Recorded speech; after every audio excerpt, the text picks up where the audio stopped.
വ്യാജ medical certificate ഹാജരാക്കി parole നേടാൻ ശ്രമിച്ച ഉത്തരാവധ കേസ് പ്രതി സൂരജ് കുരുക്കിൽ.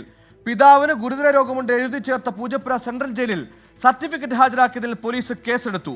പുനലൂരിലെ ഉന്നതരാണ് സൂരജിന് വ്യാജരേഖ നിർമ്മിക്കാൻ സഹായം നൽകിയതെന്ന് ഉത്രയുടെ പിതാവ് വിജയസേനൻ 24-നോട് പറഞ്ഞു.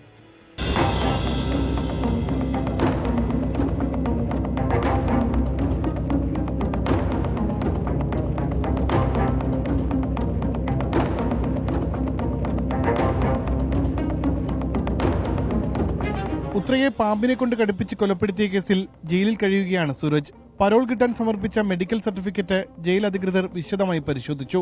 ഇതോടെയാണ് തട്ടിപ്പ് പൊളിഞ്ഞത്. പിതാവിന് ഗുരുതര അസുഖമാണെന്ന് പറഞ്ഞായിരുന്നു പരോളിന് ശ്രമിച്ചത്. ഇതിനായി മെഡിക്കൽ രേഖകളും ഹാജരാക്കി. സംശയം തോന്നിയ ഉദ്യോഗസ്ഥർ മെഡിക്കൽ സർട്ടിഫിക്കറ്റ് നൽകിയ കൊട്ടാരക്കരയിലെ ഡോക്ടറുമായി ബന്ധപ്പെട്ടു. ആരോഗ്യ പരിശോധനാ റിപ്പോർട്ട് മാത്രമാണ് നൽകിയതെന്നും ഗുരുതര ആരോഗ്യ പ്രശ്നങ്ങൾ കണ്ടെത്തിയിട്ടില്ലെന്നും ഡോക്ടർ മറുപടി നൽകി. ഉദ്യോഗസ്ഥർ സർട്ടിഫിക്കറ്റ് ഡോക്ടർക്ക് അയച്ചു നൽകി. ഗുരുതര ആരോഗ്യ പ്രശ്നമുണ്ടെന്ന് പിന്നീട് എഴുതി ചേർത്തതാണെന്ന് ഡോക്ടർ സ്ഥിരീകരിച്ചു. ഇതോടെ സെൻട്രൽ ജയിൽ സൂപ്രണ്ട് പോലീസിന് പരാതി നൽകി. പൂജപ്പുര പോലീസ് കേസെടുത്തു.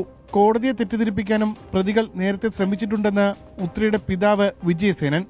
4-ാം പ്രതിയായ സൂര്യ കോടതിയിൽ നിന്ന് എക്സംഷൻ വാങ്ങി പുറത്തു പോകാനുള്ള അനുവാദം വാങ്ങിയിട്ട് കോടതിയുടെ പരിസരത്തും കോടതിയുടെ വരാന്തയിലും എല്ലാം ചുറ്റിപ്പറ്റി ഈ 3 ദിവസങ്ങളിലും അവിടെ ഉണ്ടായിരുന്നു.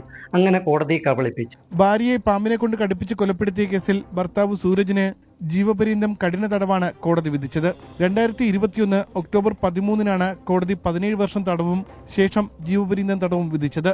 24 തിരുവനന്തപുരം.